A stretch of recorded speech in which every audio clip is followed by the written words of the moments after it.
Yo yo yo, what is going on, my fellow cloners?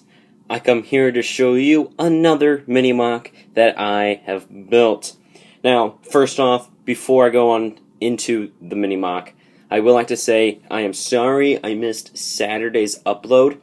I was camping. I was out in the woods, I was camping, and wasn't able to, well, I totally forgot to record and upload and schedule it for Saturday.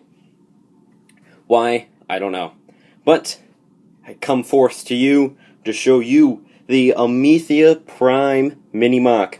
Now, before I show you it, I will like to say, Amethia Prime is kind of like Hawaii. The entire planet's kind of like Hawaii. The islands are formed by volcanoes, but also the Galactic Republic, the Galactic Empire has taken the planet and they put factories on it, and that's where they make some of their stuff. Now, let's dive right into the mini-mock.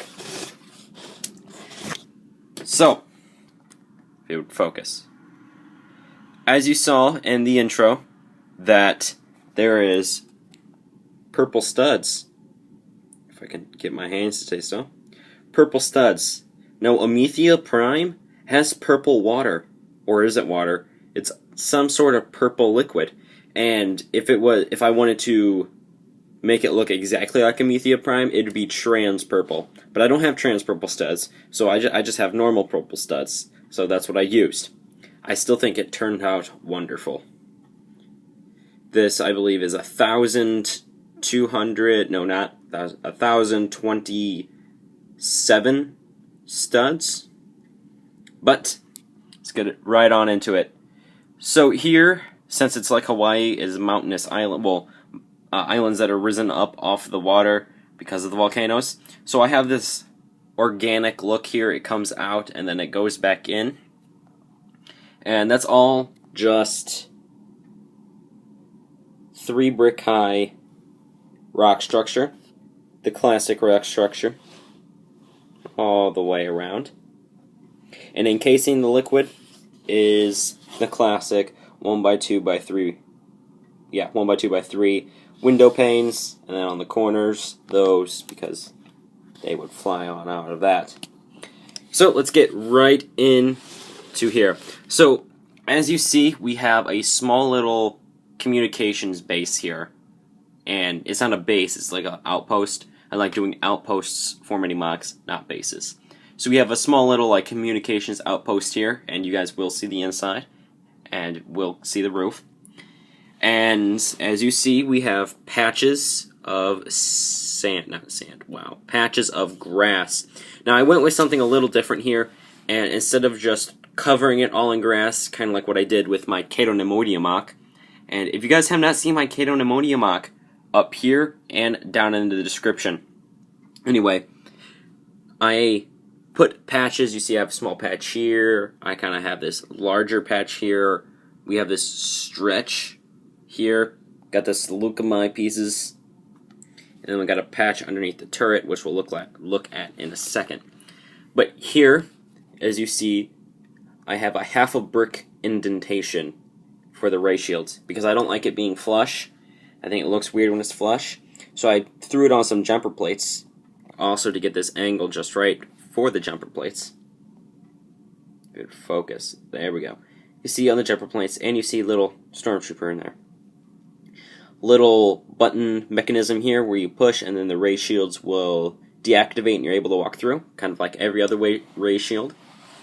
Here we have a service ladder that allows you to get to the roof. I have that same exact service ladder design on Rattatak. And by the way, building Rattatak coming up soon. Over here, I just got some greebling going on, and I have this pipe going across it. Now, I do have this angled shape here, as you see from the top, and I'll also show you from the top without the roof on.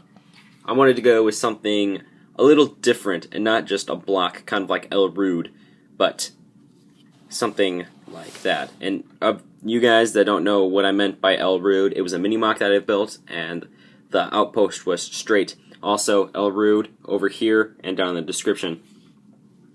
So, let's get right on into the roof. Basically, it's just a snot roof, and all you have to do is not have that happen. I will be right back.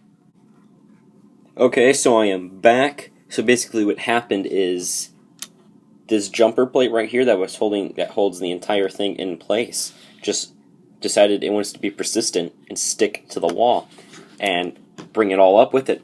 But I have removed it, and as you see here, we have this shape going on. Kind of looks like an weirdly shaped old floppy disk. And it's greebling, as always. Here we have a small antenna. It's just one of those lever pieces. Don't know why I said lever. Here we have one of these smokestack pieces. I decided to clip it in where the jumper plate is housed. So just clip it in, and I moved it over to make it look like it was connected to this pipe, which is connected to whatever this is. And here, if I move this back and look up, the one that this Duros is holding, this one right here, is the communications beacon.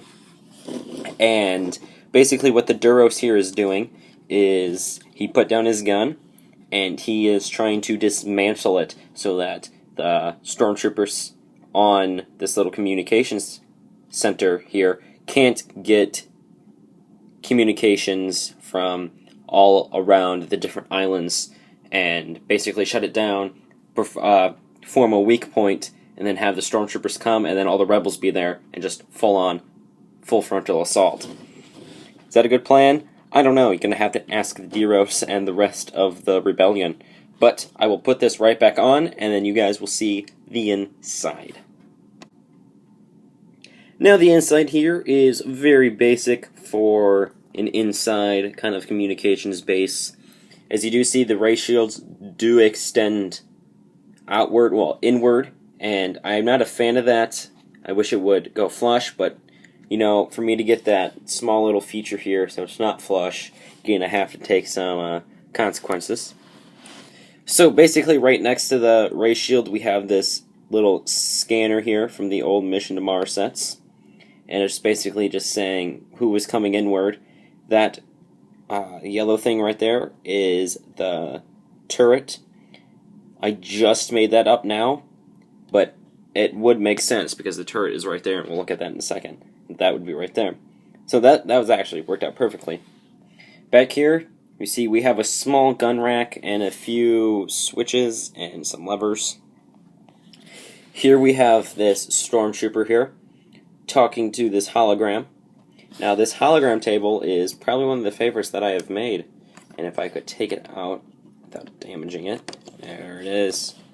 It's kind of like a walking one, but it's designed like a walking one, but it's stationary. And you see here is what projects the hologram,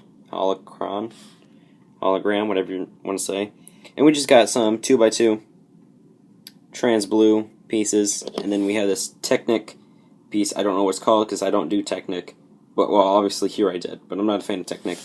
So it's one of those pieces for you guys that want to see it. And then the bottom looks like that. So that is basically the inside to this. We shall look at the turret now. So all I have to do is rotate it.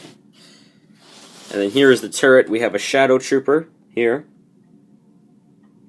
And a normal stormtrooper here, working on the turret to get the turret functional. It currently is down, but the thing can move down and up. I don't know how many degrees that is. It looks like 45 degrees. And then it can go 360. And of course there's the stormtroopers there, so you can't do that right now. And the stormtroopers here have tools. You'll see this guy has a power hammer. If we turn this, I gotta figure out how to turn it without, but never mind, I broke it. This guy's got 2 wrenches by him. We got that wrench, and we got this wrench that says Lego on that side. We should probably flip it so it doesn't. There we go. And then back down here we have a power drill and another wrench, socket wrench. Now I know this might not be canon, using some tools that were made here on Earth in here, but I decided to just throw some tools down, and those can resemble any Star Wars tools that look like it. They don't have to be a socket wrench and a power drill and wrenches and a hammer. But that is that. And then over here, as you see, I did reuse this from Ando, because I liked it actually quite a bit. It is the utility cart. It's got their weapon, well, it has a weapon, and it's got this, like, scanner, a ladder, thermal detonators, and the lever that powers it on and off. Basically, on a jumper plate, all you have to do is get it down to get it to be angled. But that is that, and we shall go right, wow, we should get right into the outro. So that was the Amethia Prime mini-mock. Tell me what you think down in the description below. And also, if you guys have any mock requests or planet requests, you know what to do. Comment them down below. I normally do have 3 to 4 different planets that I choose from. I have those set to a side, and when you guys give me a wonderful idea, I pick what planet I want it to be on, and then, of course, it becomes a mini-mock or mock. So, if you tell me an idea, I'll match it to one of those planets. Currently, I have 4, 3, 3 that I've already planned out. So, you guys, if you want a mock request on this video, be sure to list a planet as well. But make sure you go follow me on Instagram and Twitter to get behind-the-scenes looks at the current builds I'm building and when my videos become released. That wasn't English, but oh well. So I hope you guys enjoyed. Make sure to leave a like, and I want you to have yourselves a very nice day. This is Colin Production Studios, signing off.